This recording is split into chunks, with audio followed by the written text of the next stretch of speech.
Okay, I'm Robert R. Krumm, K-R-U-M-M. I started in the Company B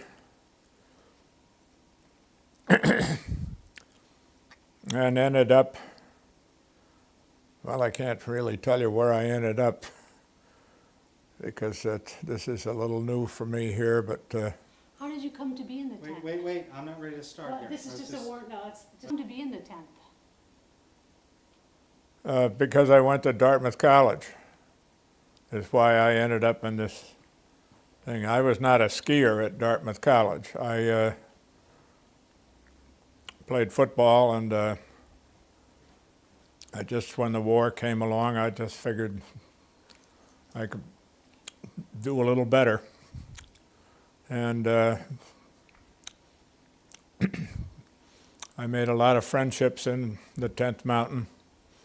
They were a great group of men. And I was lucky to have them as friends and teammates. When you were at Dartmouth, did you graduate by the time you went into the 10th Mountain Division? No, I graduated afterwards. So you were the class of? I came back and I forget what it was.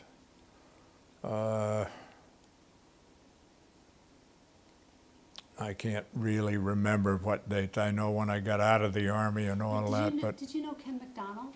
Who? Ken McDonald? No. Jim Barr? No. Nuke Eldridge? They're all... I knew who he was, and but our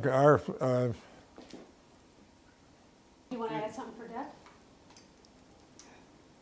How can I do that? I can't, I have no way of shutting down. I don't have.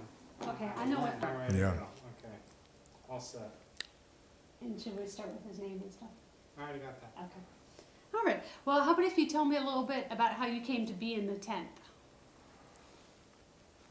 well, they were supposedly ski troops that they were starting off, and the War Department okayed it, and I was not a skier. At Dartmouth, they didn't want football players to ski, and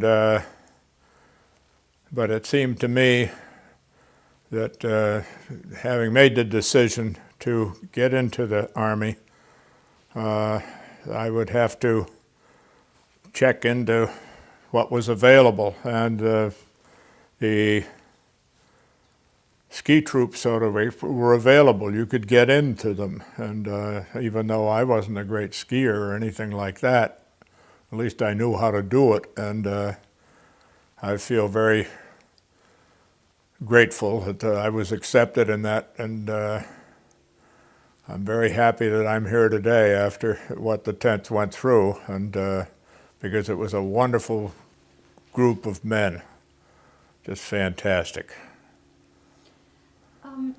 Once you got into the 86th, what was it that made the 86th B Company so special? Well, you had Colonel Hampton, who was head of that unit, and he was first rate, and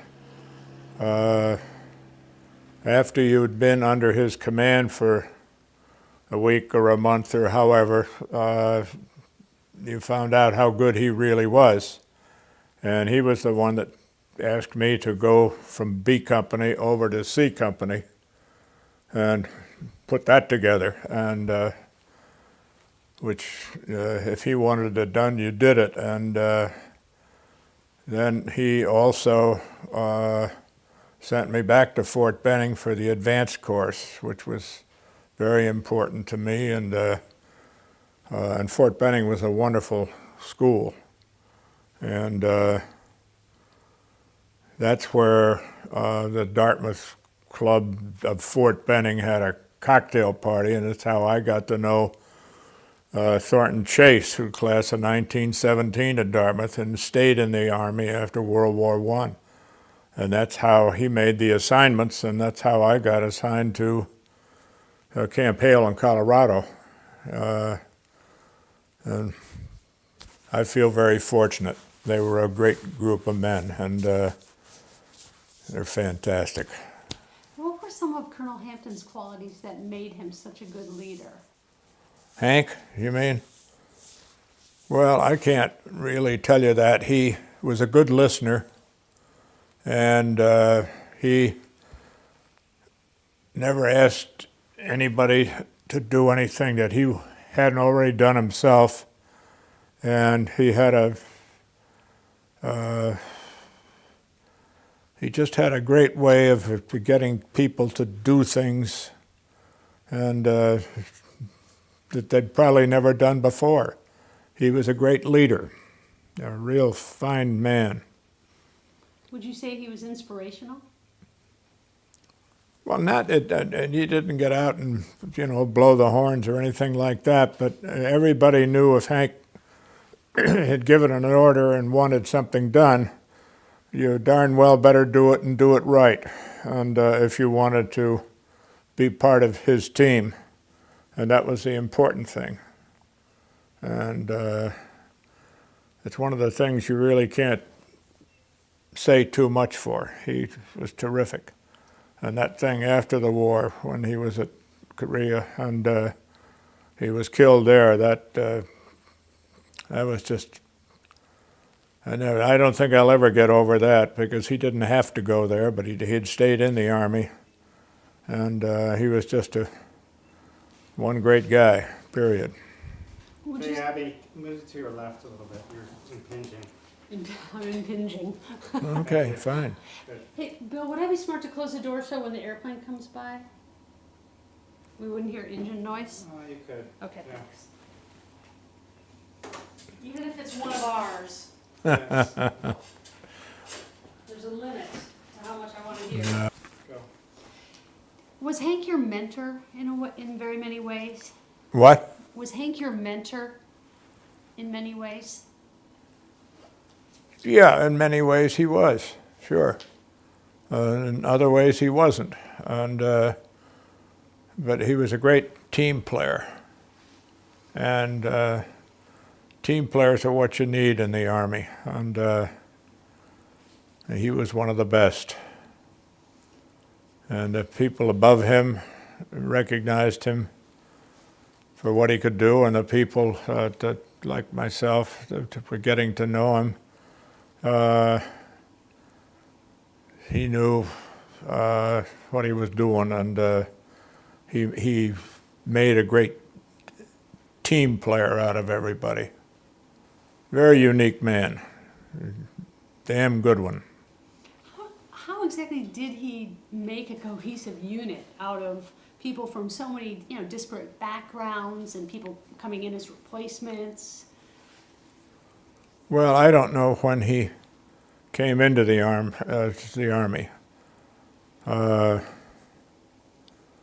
but I really can't give you an honest answer like that. Because I don't know. And But how did he make a team out of people that were so different? well, he did everything that he asked the so-called other people to do. He would do it. And he had a good way of inspiring people and telling them. And of course, when he sent me back to Fort Benning, that was great for a lot of reasons. One, my wife, who was in the Navy, had a leave, and she came down from the eastern sea frontier, which was in the post office building in New York. She came down on a 4-day vacation down at Fort Benning. And that was great. And then when we found out where we were going, and which was Naples, Italy, and that,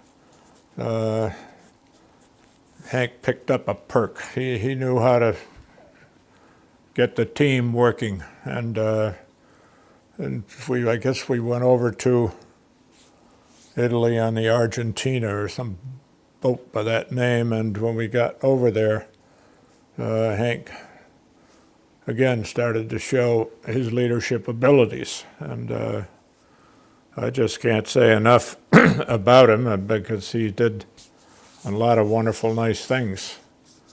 And he was a good leader. There are a lot of people, you know, that they get a start like that, but they don't lead.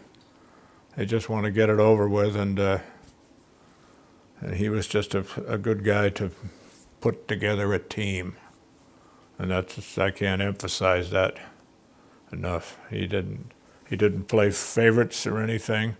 He just made a lot of sense. And that's the way I remember him. Tell me a little. Pause. Oh.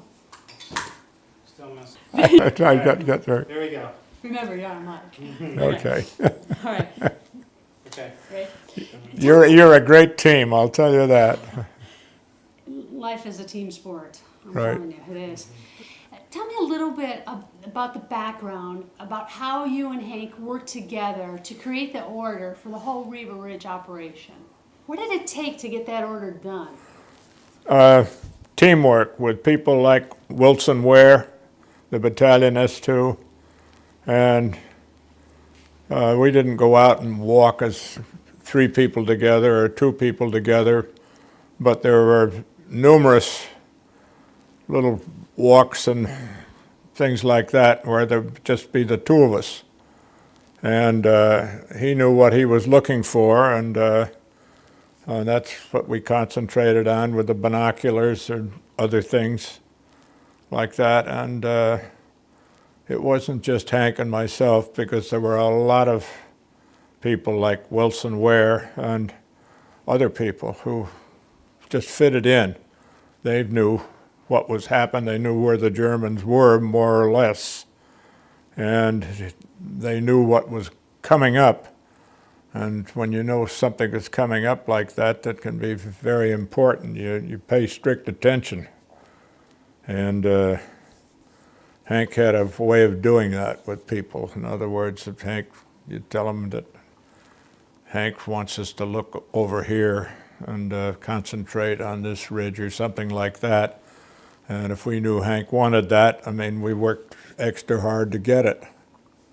And there again, it was team play. There was not one or going alone or something like that. I was part of a team. And that's, I think, was his great plus. He created a team, and we didn't want to let him down. And he's a great guy. And he also had a sense of humor, because once at Camp Swift, there was a bunch of congressmen or something coming down, and we were, our battalion, which was his battalion, we're supposed to march down somewhere and then do a maneuver to get them in there. And Hank didn't have the commanding voice to carry as some people did, but he said, "Now look, you got to stay by the left flank march when we get to a certain place like that." And he got the company commanders and everything like that, and at least I could holler louder than some of them. So when we got down, he had zeroed in all the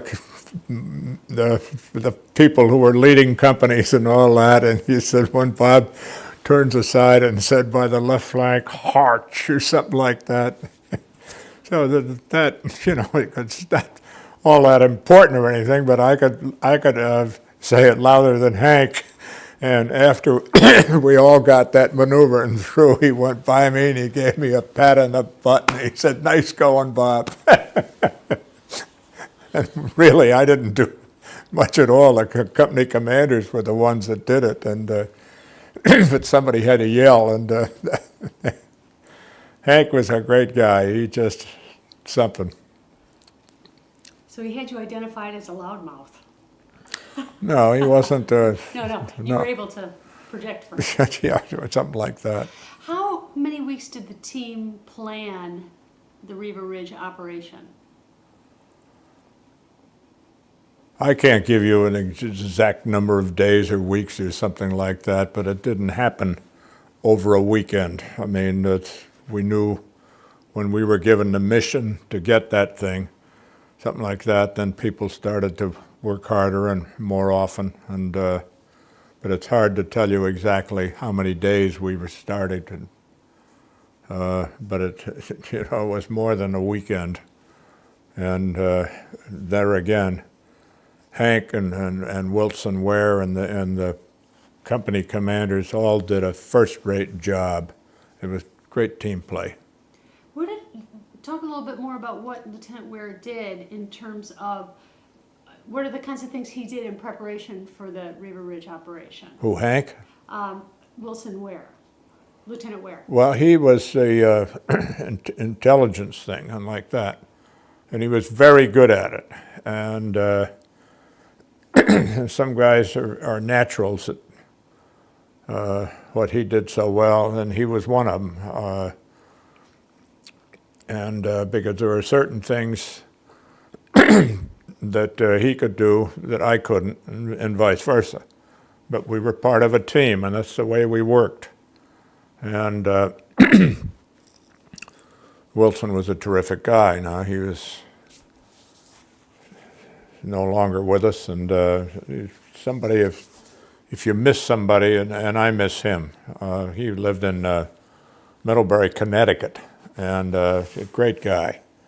And his mother lived in New York, and after the war was over, we still stuck together. He came down to Somerset Hills and would have lunch with me, and I'd go up to Middlebury, Connecticut and have lunch with him.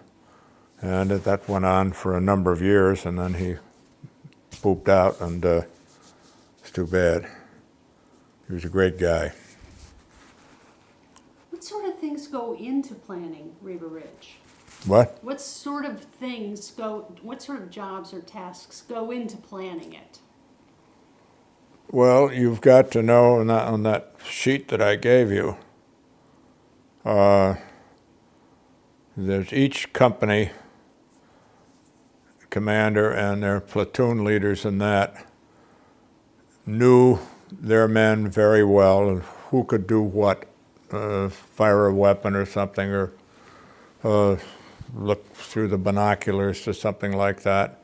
They knew they were good, and they knew their men, and they knew which men of theirs could do what he wanted done. And we had given the company commanders, as you see in that booklet, I mean, the company commanders got that thing to read, and that's one thing that added to our effectiveness, because we had that thing that we put out, and as I said, one copy went to regiment, one went to this and all that. And that was down at the Fort Benning. You got this little booklets, and they were first rate, and we leaned on those because professionals had put those out, and they did a darn good thing, and that made it, they were very helpful to us to get those little magazines there, and you get it, because you knew what you had to do and who you had to send it for, and that, and we worked hard, and we made some mistakes, and but Hank was always there as a team player, and I just can't say enough about him. He was real special. Tell me about the time that Hank told you to go ahead and write it up. Well, I got busy, and there was a place, and which one thing made it easy. When I went back to where the CP was at that time, they had a guy there with a typewriter, and I borrowed the typewriter. And that's how it got there. We were back there, and there was no danger of being interrupted. And looking at that booklet and with the other things that we had learned, we finally put it together. It was a team effort again. And Hank he ducked in there every once in a while and says, "How's it coming?" And I said, "Well, it'll be done by 6 o'clock tonight." And we all tried to deliver for him, and I don't know how else I can put it. I was part of the team, and I'm glad I was. There was something. Did you know how many Germans were up on Riva Ridge or along the whole piece? It would be strictly, it was when we, it would be guesswork to me on that. I can't, we had some kind of an idea, but that wasn't, excuse me, that wasn't my cup of tea. Did you have any idea what you were getting into? Oh, yeah. The Germans were very good troops. And we knew they were all over Riva Ridge. And there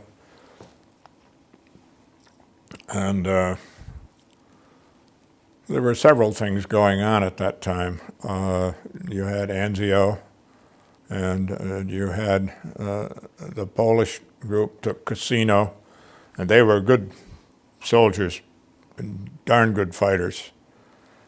And we had, Hank sent a unit up to Anzio, and we helped out there, and one other place over on the coast.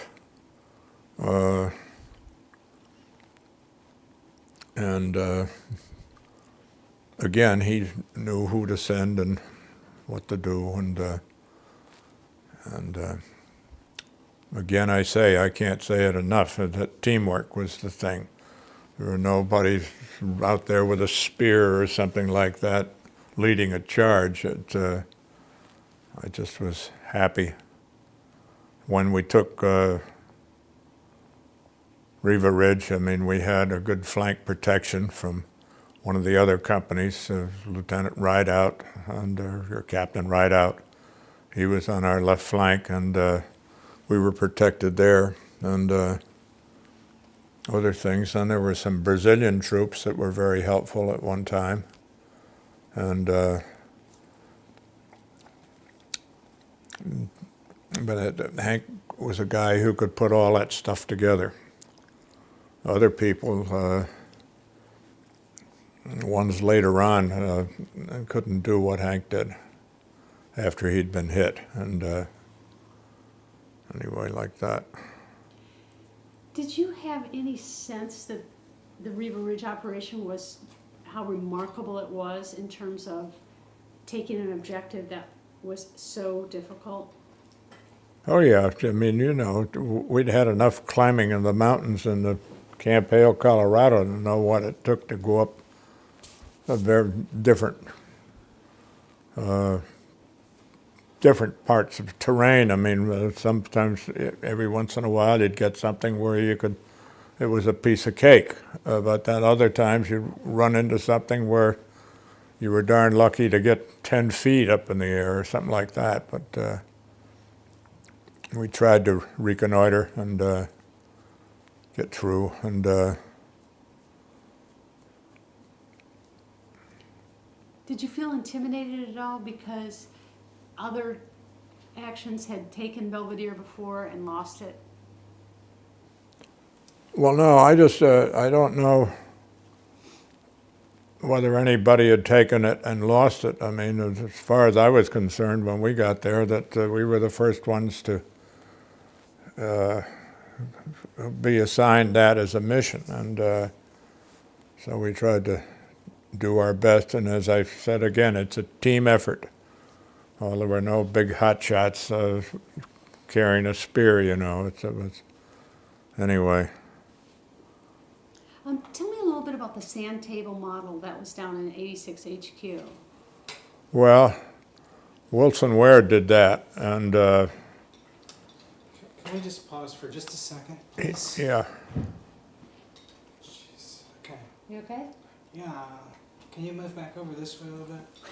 Here, I can move you That's somewhere. okay. No, it's okay. You There we sit go. in. Yeah, good. Okay. Okay. You know, Wilson Ware had that, and he was helped by people on his team and squad. And he was very good. And it's like the equipment thing, and the quartermaster.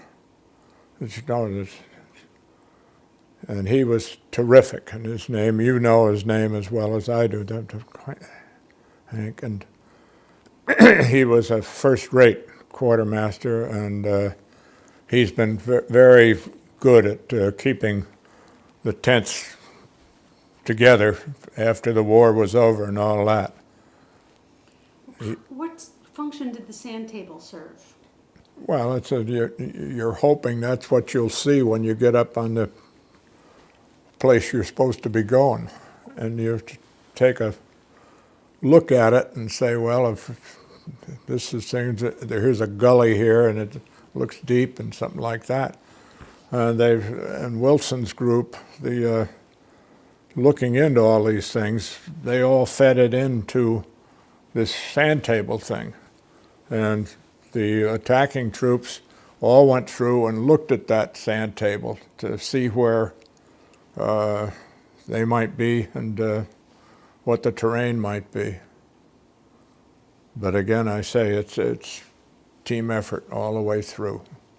When you've obviously climbed routes before the operation, correct? What? You climbed the routes before the operation. Oh yeah. What was Group, not a whole mass of people doing it, but there were certain groups. The one I was with, there was 6 or 7 people, and you know, it helped us tell other people what was there, and Hank insisted on that you know, you didn't go up there and sit in some place down at the foot of you had to do something that he wanted done, and that's where he was good at team play. And it was like the sand table, Wilson Ware, he knew how to do it. And he did it very well. Which route did you climb up? Which what? Which route did you climb up during the early scouting? I couldn't give you an honest answer. I wouldn't remember. I know we all went uphill, and we were all. This was something that was new to all of us, and we tried to do the best thing that we could to accomplish the mission. And we all made some mistakes, but we all tried to get those behind us. And Hank knew who was working and who wasn't, and like that. And but again, I say, it was team play, and he knew how to make them. What were you thinking when you climbed up the ridge during a scout? Well, I kind of wish that I was back in the United States playing golf or something like that. No, I said it's something like that. If anybody tells you they went through a firefight or something like that, you were scared. All of it, I was scared. But I mean, you keep going and doing what's there, but it's, and I'd had what my father in World War I had taught me before we got over there. He said, if you can get the Australians on either one of your flanks, take them, because they're terrific. And he was going back on World War I. And anyway, I don't remember that we had Australian troops there, but it was, I knew one thing, if they were assigned there, I'd take them because they were good. And there were a lot of good people in there. Did you think it would be difficult? Well, yeah, because you knew the Germans were up there, and they knew what the hell was going on, and we were going to eventually take that thing. And that went that way with Mount Belvedere and all the things. It was just, there again, it's a team play. And there were a lot of people involved in it. Did you personally think it would be successful? Oh, sure, you have to bet on that. God, it's, you hope you're going to be a good part of it, because you didn't want to just go through the motions. That they don't pay off that way. Anyway, there were so many officers and enlisted men who were very, very good. And of course there were a lot of casualties, like you've seen in that book that was published at 992 or whatever it was, and that meant that you have a lot of parents in the United States who were lost a son, or some woman had lost a husband or something like that, or a child or something. Those things run through your mind like that. But the one thing I remember that never ceased to surprise me is the mail service. You know, you could get mail service when you'd least expect it. And that was always good to hear from home. That way you were never inundated with mail, but I mean, every once in a while you'd get one or two letters or something like that, and made you feel pretty damn good. What was the hardest part about the whole Riva Ridge operation? Getting to the top of the thing and staying alive. To me, you could ask, I don't know, 5 or 6 people who were there, they might give you a different answer than that, because that's, but I felt we were going to do it. I mean, it's like a football game or anything else. I mean, we knew what our mission was, and the people on either side knew what our mission was. And the artillery knew what our mission was. And you hope everything misses and goes ahead. And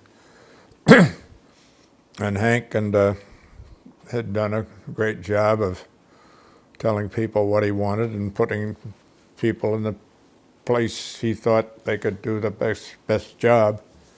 And again, I say teamwork. Nobody was a hero.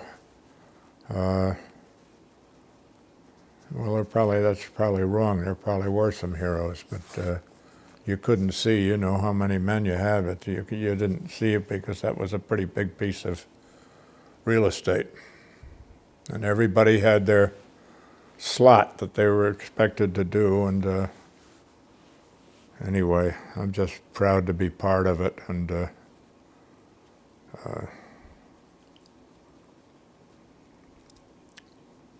I don't know what else I could tell you about it. It's Well, during the operation, did you have any idea what kind of weapons the Germans had on top of the ridge?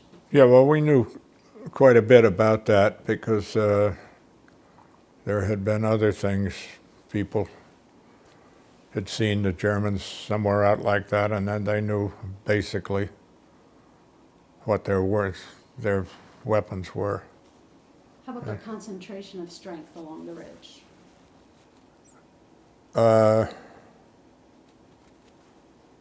I don't recall anybody knowing how many men they had up there. I mean, we knew they were there, and I would say some strength.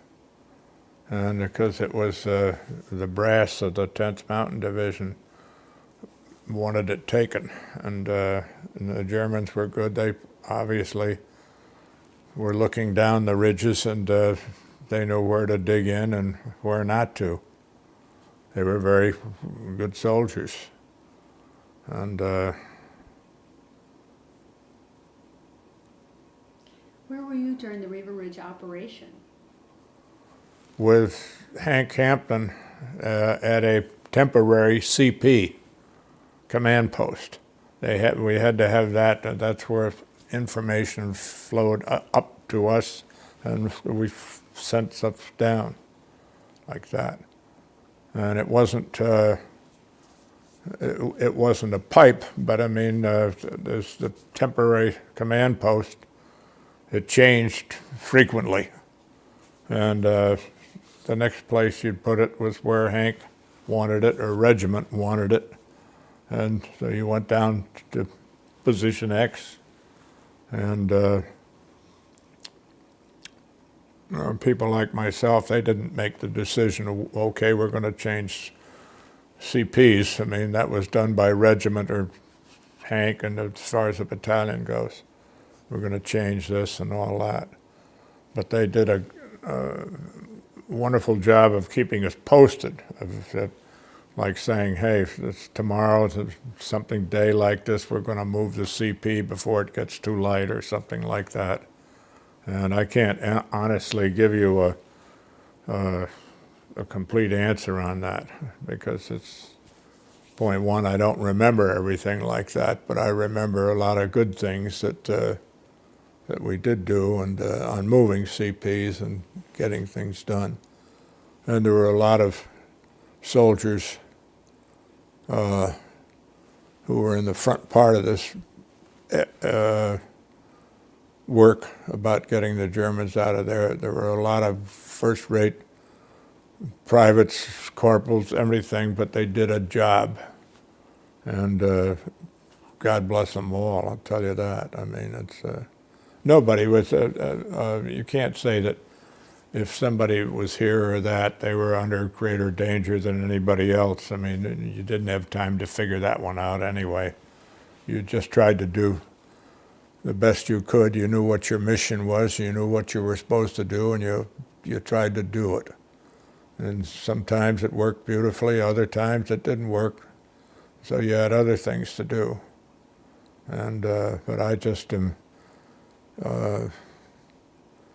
glad that I was with that unit, and because it was good, and there were a lot of terrific guys in it. And like that letter I gave you, that was sent to live things. And Ken Sigmund was a great guy, and you read that letter, and there were a lot of great guys in there, but he was one of them.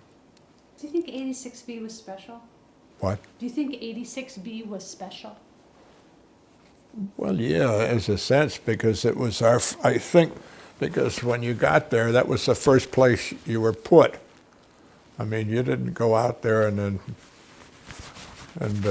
be put in a regimental headquarters or something. You worked your way like that, and Hank was head of that battalion, and most of the newcomers, including myself, were in B Company. And it's like his son, and look at that. Anyway. I'm saying before like that. His brother. What? His brother. Yeah, brother. Yeah, brother. I mean, yeah. It's fun. Some of the things you remember, and others you don't. And it's like when the war was over, we had some lectures from people who had fought in the Pacific, and they didn't have, the same terrain or anything, but they didn't have an easy thing either out there. And for the torpedo bombers and the battleships and all that, it's and just places like Iwo Jima, that was no fun. And all the other places which were written up in the newspaper. Well, can we go back to the Sure. 86 HQ? Tell me what the mood was back at the headquarters once the operation had begun. What was it like being there? Of Riva Ridge. Well, on Riva Ridge, I mean, we were with the command post. There was only one or two of us there, and Hank was there. And Hank went out on his own once, and he came back, and everybody knew what they were supposed to be doing because we had left it out, and everybody took their job and did it well. I mean, we knew that the regiment and the division were relying on our group to clear that thing up, and I think we did a very good job, and I think Hank did And everybody that was a member of that unit, I think, did a damn good job. It's when you look at it, and then when that thing ended, and the next thing started on Belvedere, those people did a great job too. And it's we all made some mistakes. I mean, and you hoped you weren't going to make too crucial a mistake or something like that. But it's we weren't professional soldiers when we went into the unit, and but we learned a hell of a way. And I remember one thing when we were coming out of the Apennines. There came the general along in his Jeep with a red license plate and 2 white stars there, and said to me, "How's it going?" And that was when we were coming into the Po Valley and all that. And I said, well, it's the Cubs are dropping the maps, but the last 2 drops, that's land that we left behind. What we'd like to get is a couple of things of where we're going to San Benedetto, PO. And he says, "Thank you, I'll take care of that," and he did. And the next day when the plane comes through, we got the maps that we needed, where we were going, and the general was a darn good man, I thought, just terrific. We had a lot of good ones. It's hard to go without maps, isn't it? Cut. It's hard to go without maps, isn't it? Yeah. We gotta change tape. Okay. Well, you could see